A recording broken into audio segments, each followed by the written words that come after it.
ilmu bagus, ilmu positif masuk ke badan kita dingin karena diicas, namun panas bahaya. Gitu. Ilmu positif ilmu.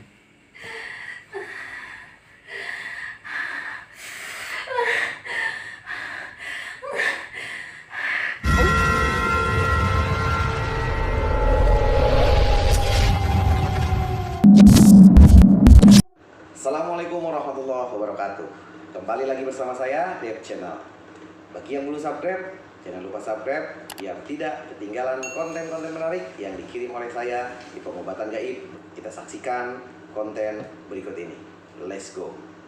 Bismillahirrahmanirrahim. Assalamualaikum warahmatullahi wabarakatuh. Waalaikumsalam. Alhamdulillah, Baraya Dev Channel, saya kedatangan tamu. Ini tamunya tamu spesial karena teman SD, teman SMP gitu ya. Sekarang reuni lah. Cuman di sini Baraya Dev Channel, beliau ini tadi sudah izin dulu gimana pembicaraan ini. Jikalau dibikin konten nggak apa-apa katanya, karena emang ada hubungan dengan gaib. Karena kebetulan saya masalahnya dokter gaib, kalau kata produser Maya dokter gaib. Jadi emang Tenenden kembali ya ke awal tadi. Jadi Tenenden Abi melihat betul ayah Hodam teh bahwa Tenenden tadi anu nyarioskeun cenah tehna Ibu Eyang Siti Fatimah. Malah Abi kemarin kan ke tempatnya ya. Iya. Kemarin ke tempatnya. Jadi emang Tempatnya Syekh Jafar Sidik. betul. Tah kieu Tenenden abdi dulu oge sama waktu Abi kesurupan atau kata orang mah dulu apa disebutnya Abi teh stres apa gila dulu? Stres sebutannya lain gilanya. Stres karena Penyebaran di Nabaw. Nah, ini saksi hidup Baraya Dev Channel. Jadi saya itu dulu umur 19 tahun pernah ngilmu tidak berguru ya, gara-gara perempuan ceritanya. Saya di sama santri ya dibawa. Nah, yang nyareatin saya itu Bapak saya. ini bapaknya Tenenden gitu ya. Jadi bapaknya Tenenden ini ajengan Eman ya, ajengan Eman ini suka nyariatin orang-orang yang kesurupan atau gangguan gaib lah intinya mah. Nah, katanya saya karena dulu saya kejadiannya lupa-lupa ingat, jadi 5% ingat, 90% nggak ingat. Jadi katanya apa? Gugujubaran, Ya, gugujubaran mandi, Nabaw. ngebalong. Ini teman saya saksi hidupnya nih ya. Saya Nah. tuh di paling depan itu teh. Oh gitu. Terus nanya nggak ke saya waktu saya itu? Ente nanya. Emang saya ente ingat kata Tenenden? Oh, jadi kayak nggak kenal weh. Ada perasaan ada dibuka dah. Badana. Tapi yang celana pakai? Pakai. Oh. Pakai sarung. Bisi telanjang. Oh, bising telanjang. Untuk Pakai apa? telanjang tapi maling. Oh, pakai. Jadi Pakai kaos. pakai kaos. Terus Tenenden nanya, "Gun tuh gitu." Kan ke apa teh Pak? Kumaha? Kita mah ada rencana lagi. Terus kumaha cek Bapak? Santri Ustaz Iok. Heeh. Oh, mainnya cenah. Terus?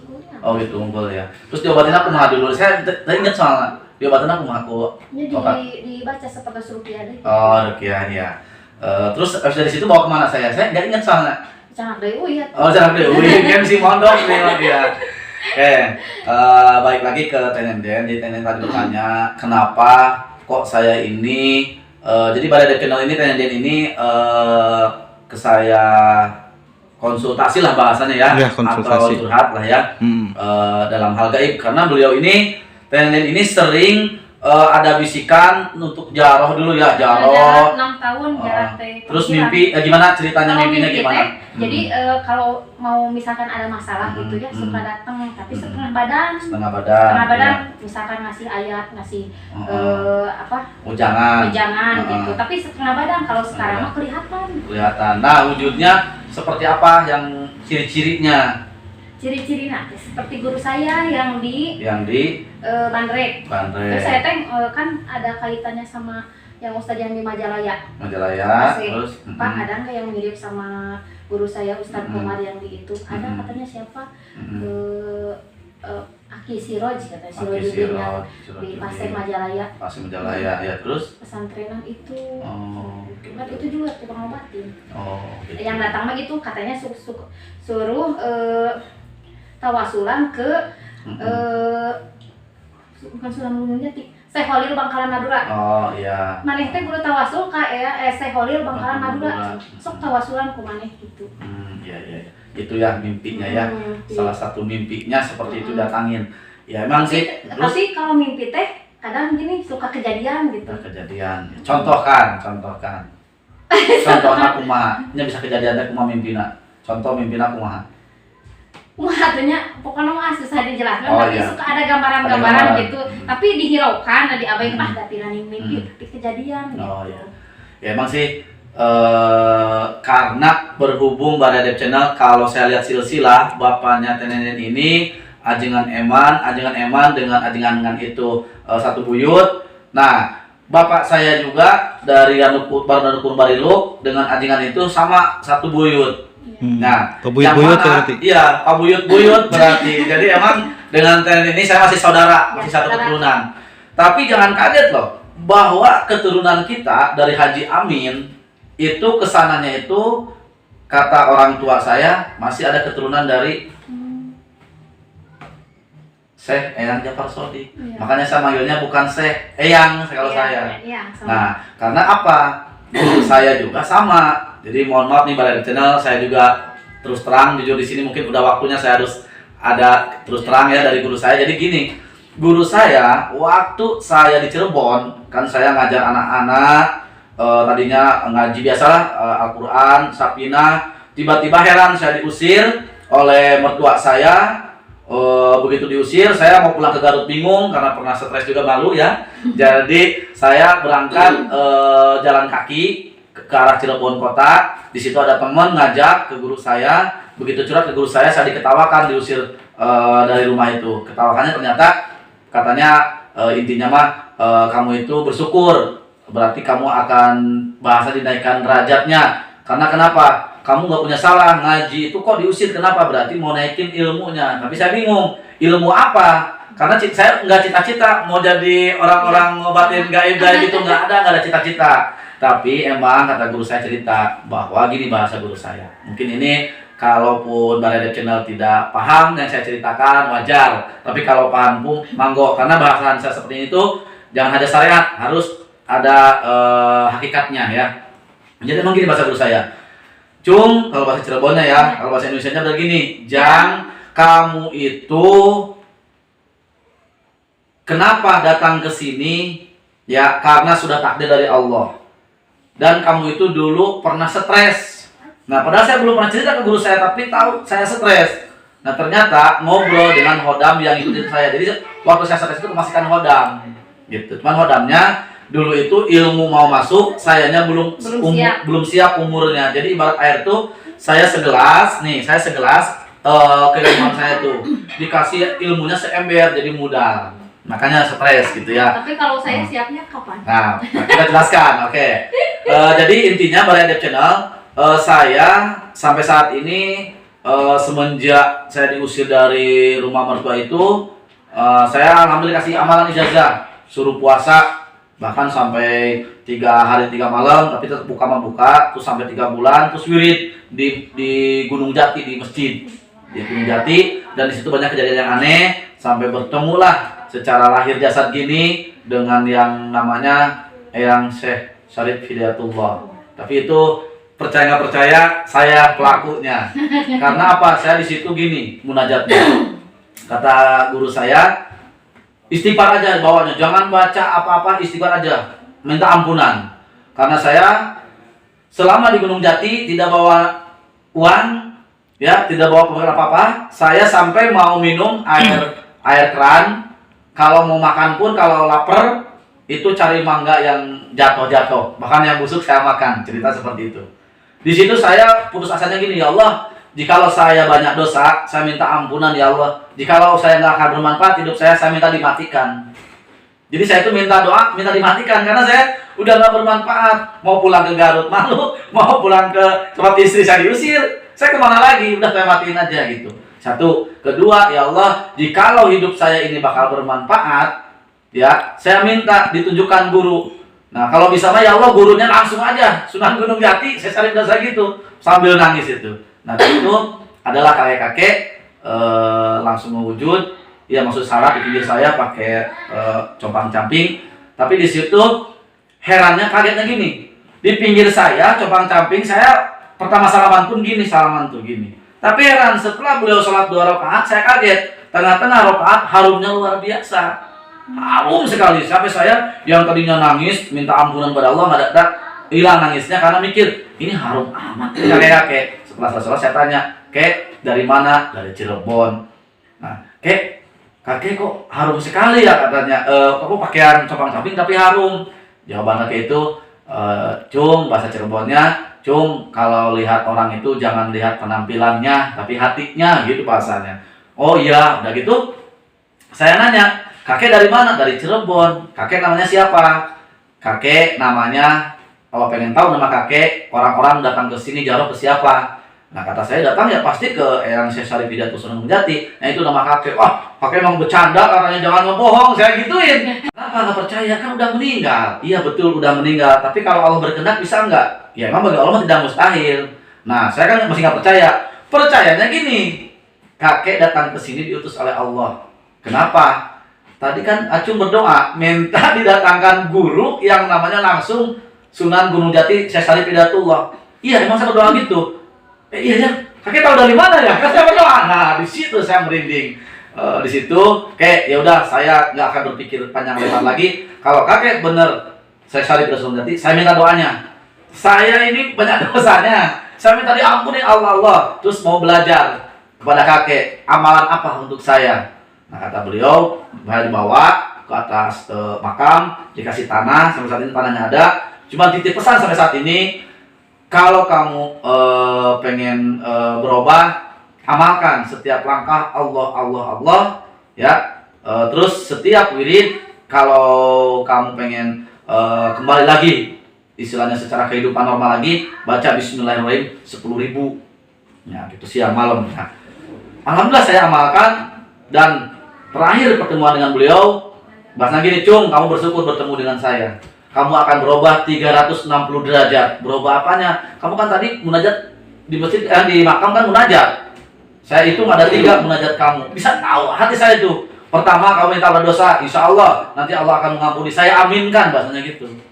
Yang kedua, kamu tadi minta ilmu yang bermanfaat, minta merubah yang kamu tadinya di bawah, dihina, bisa naik lagi derajatnya. Kok bisa tahu ya itu? Yang ketiga, kamu kedepannya pengen jadi orang sukses, tapi sukses di sini tuh bukan hanya dilihat orang, tapi bisa bantu orang baik secara lahir, maksudnya harta, ataupun secara keilmuan. Istilahnya bermanfaat lah gitu.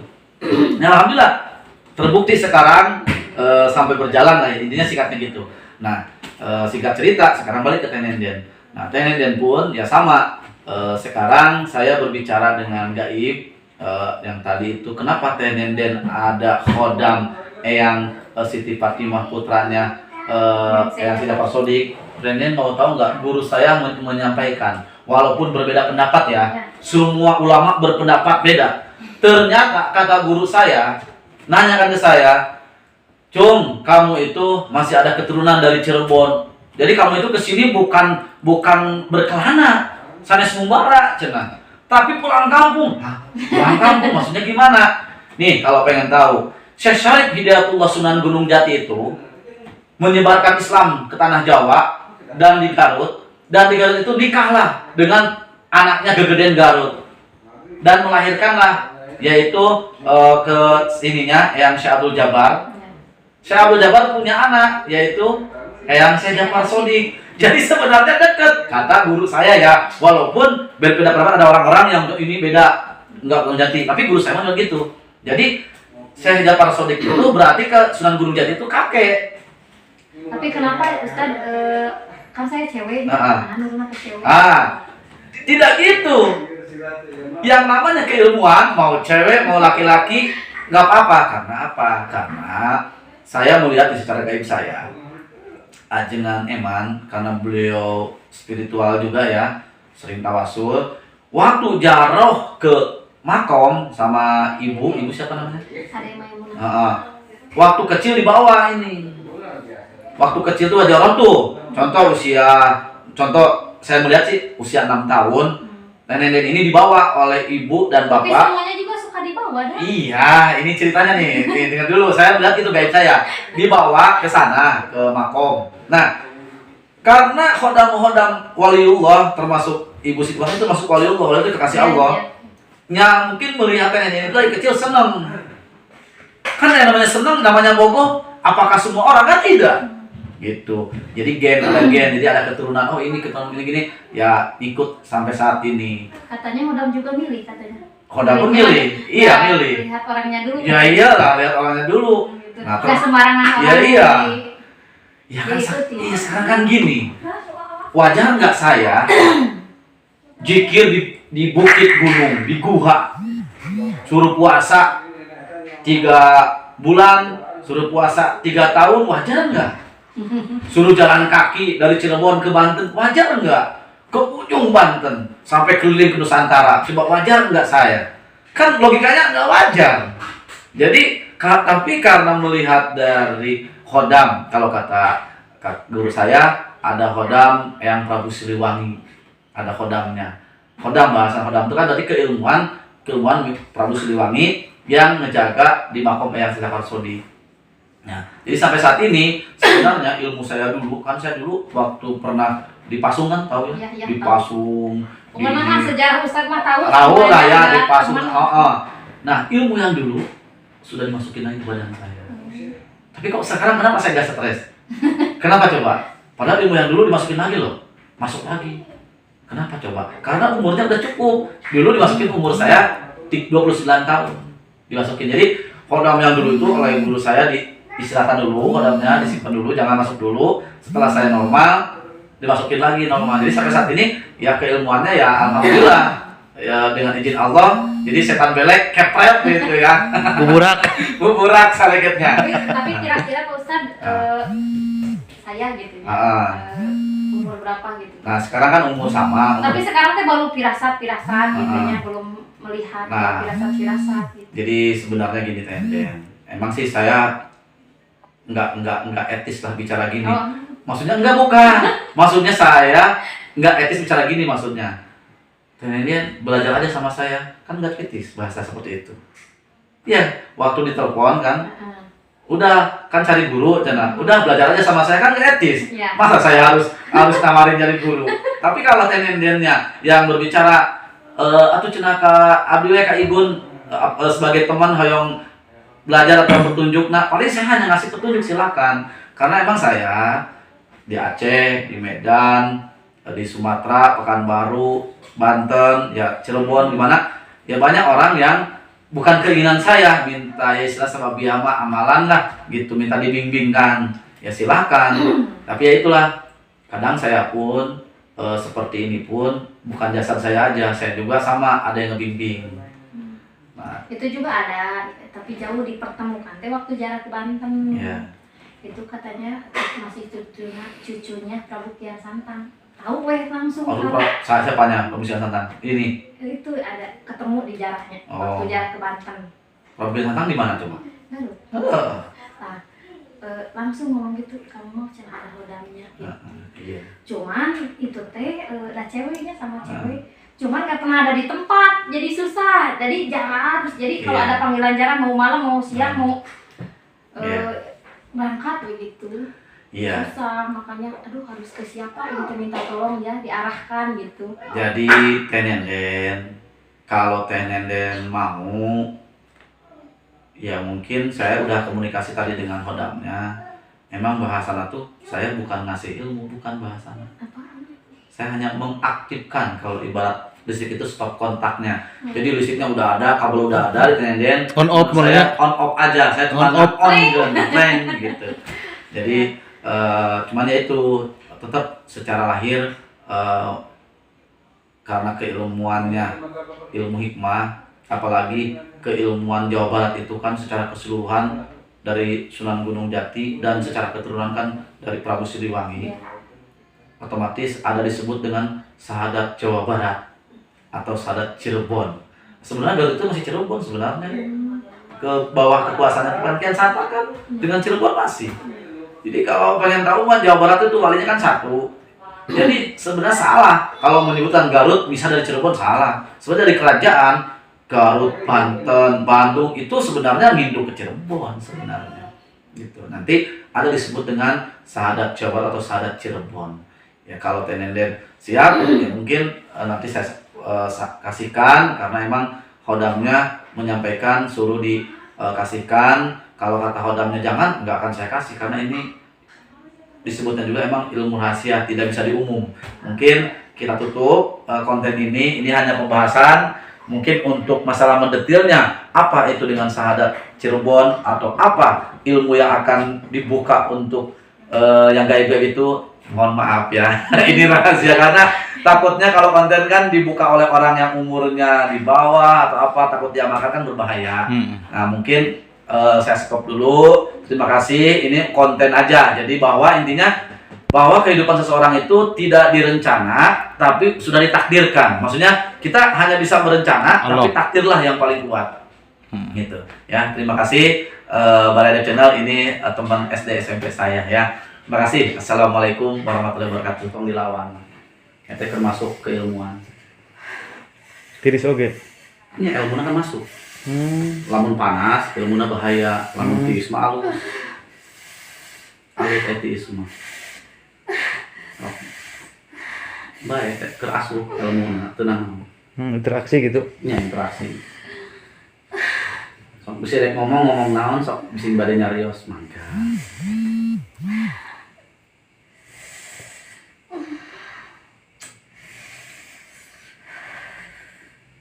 Kayak normal kayak. Kayak normal. Ya kayak normal mau tetap tiis. Ari tiis kita bawaan apa kumaha? Ilmu bagus, ilmu positif masuk ke badan kita, dingin karena tiis cas. Namun panas bahaya. Gitu. Ilmu positif ilmu.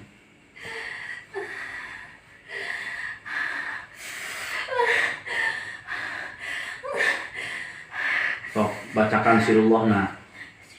Nah hate. Yang nah hate tenang naon, tarik ke tenang naon suara. Tarik ke suaraan. Sirullah. Sengit minyak ya? Beliau. Harum.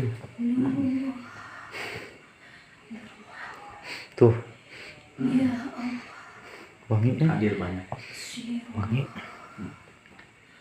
Nurullah, Nur Muhammad. Ya Allah.